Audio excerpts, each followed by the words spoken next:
Ongole POCSO కోర్టులో public ప్రాసిక్యూటర్గా న్యాయవాది గొట్టిపాటి శ్రీనివాసరావు సోమవారం పదవి బాధ్యతలను చేపట్టారు. ముందుగా డిప్యూటీ డైరెక్టర్ ప్రశాంతి కుమారిని మర్యాదపూర్వకంగా కలిసి పుష్పగుచ్చం అందజేశారు. అనంతరం ఆయన పదవి బాధ్యతలు చేపట్టారు. బాధ్యతలు చేపట్టిన అనంతరం ఒంగోలు ఎమ్మెల్యే దామచర్లను మర్యాదపూర్వకంగా కలిశారు. ఈ సందర్భంగా ఆయనకు శాలువ కప్పి పూల బొకే అందజేసి కృతజ్ఞతలు తెలిపారు.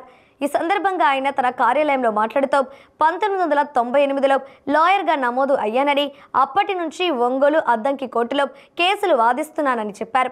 తనకు పదవి వచ్చేందుకు సహకరించిన రాష్ట్ర ముఖ్యమంత్రి నారా చంద్రబాబు నాయుడుకు, డిప్యూటీ సీఎం పవన్ కళ్యాణ్కు, విద్యాశాఖ మంత్రి లోకేష్కు, విద్యుత్ శాఖ మంత్రి గొట్టిపాటి రవికుమార్కు, ఇన్ఛార్జ్ మంత్రి ఆనం రామనారాయణ రెడ్డికి, ఒంగోలు ఎమ్మెల్యే దామచల జనార్దన్కు, అలాగే జిల్లాలోని తెలుగుదేశం ఉమ్మడి ప్రకాశం ఎమ్మెల్యేలకు, ఎంపీలకు ప్రత్యేకంగా కృతజ్ఞతలు తెలిపారు.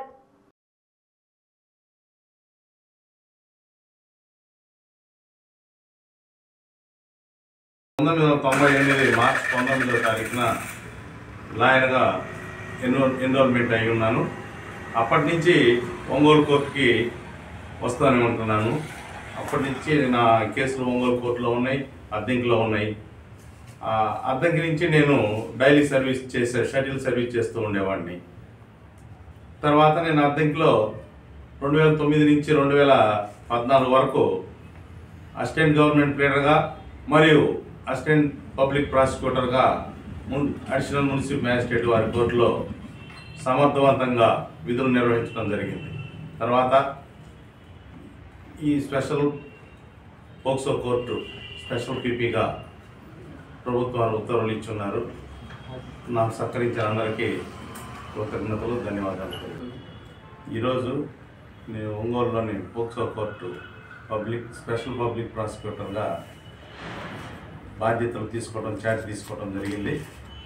తర్వాత రేపటి నుంచి కేసులకి అటెండ్ అవుతాను.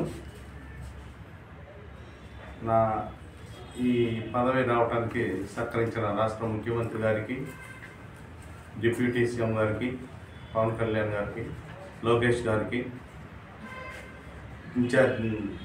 ఇన్ఛార్జి మంత్రి ఆనం రామనారాయణ రెడ్డి గారికి, ఇంధన శాఖ మంత్రి గారు శ్రీ మాన్యులు గొట్టిపాటి రవికుమార్ గారు, అద్దంకి ఒంగోలు దామచర్ల జనార్దన్ రావు ఎమ్మెల్యే గారు, ఇంకా మిగతా మన జిల్లాలో ఉన్న ఇతర తెలుగుదేశం ఎమ్మెల్యేలు అందరికీ నా తరఫున కృతజ్ఞతలు, ధన్యవాదాలు.